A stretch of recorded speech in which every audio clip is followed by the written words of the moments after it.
Et bienvenue dans cette nouvelle capsule d'entrée dans la zone. Mon nom est Olivier et aujourd'hui je vous parle de la série télé Daredevil qui est disponible sur Netflix depuis le 10 avril. La série a été produite en partenariat entre Marvel et Netflix pour vous proposer 13 épisodes d'environ 48 à 59 minutes. Pour ce qui est de l'histoire, c'est vraiment la genèse des personnages de Matt Murdock et son collègue Foggy Wilson et de leur assistante Karen Page. On voit vraiment les débuts de chaque personnage. L'histoire commence avec Matt et Foggy qui commencent leur pratique du droit. Leur premier client sera Karen Page, qui deviendra rapidement leur assistante puisqu'elle ne peut pas les payer. C'est vraiment aussi toute l'origine de comment Matt Murdock a perdu la vision et jusqu'à temps qu'il devienne un vigilant. Il y a aussi l'introduction à un vilain, c'est-à-dire Wilson Fisk. Dans les BD, on le connaît aussi sous le nom de Kingpin, mais il n'a pas encore le titre. Ce que j'ai pensé de la série, eh bien, j'ai vraiment adoré du début à la fin, même s'il y a certains petits moments où ce que j'ai trouvé qui est plus long, peut-être un petit peu ennuyant, mais le tout, c'est vraiment pour expliquer tous les personnages, bien les introduire, montrer pourquoi ils font telle action, pourquoi ils deviennent de même. Fait qu'au final, les moments peut-être un petit peu plus longs que j'ai trouvé, ils payent plus loin parce que là tu comprends, ah oui, c'est pour ça qu'ils ont insisté sur tel moment, pour ça tel effet après dans la série.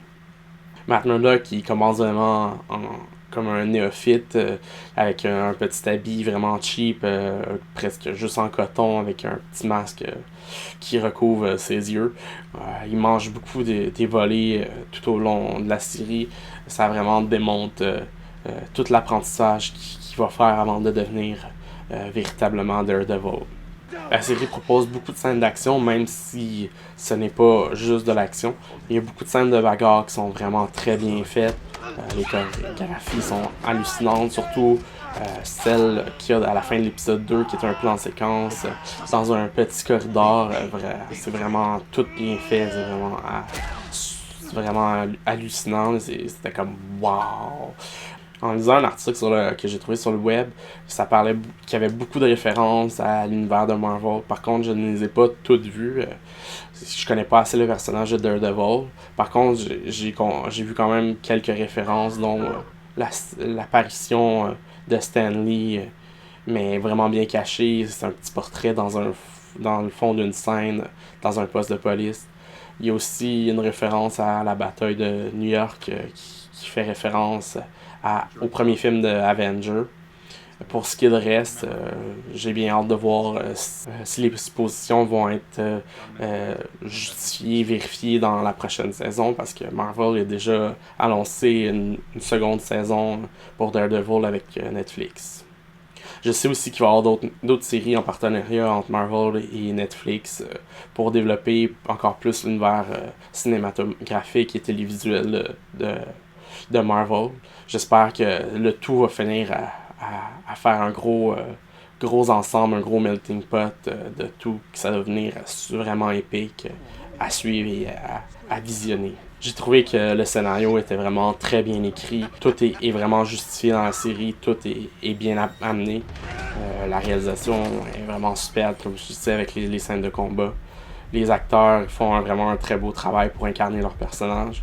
À part l'actrice Deborah Ann Woll qui incarne Karen Page, les autres acteurs je les connaissais pas. Je trouve qu'ils rendent justice au personnage. Ils ont fait vraiment un beau travail d'interprétation. Ce que j'aime vraiment des séries de Netflix, surtout les séries originales de Netflix, c'est que quand ils sortent tous les épisodes d'un coup, et qu'on n'a pas besoin d'attendre semaine après semaine pour avoir nos épisodes. Et que les 13 épisodes étaient déjà disponibles. En plus, Netflix se sont assurés de le rendre disponible pour tous. C'est-à-dire, en plus d'être la version originale en anglais, il y a eu une version doublée en français, en espagnol et en allemand. Vraiment, thumbs up à Netflix pour faire des projets de même.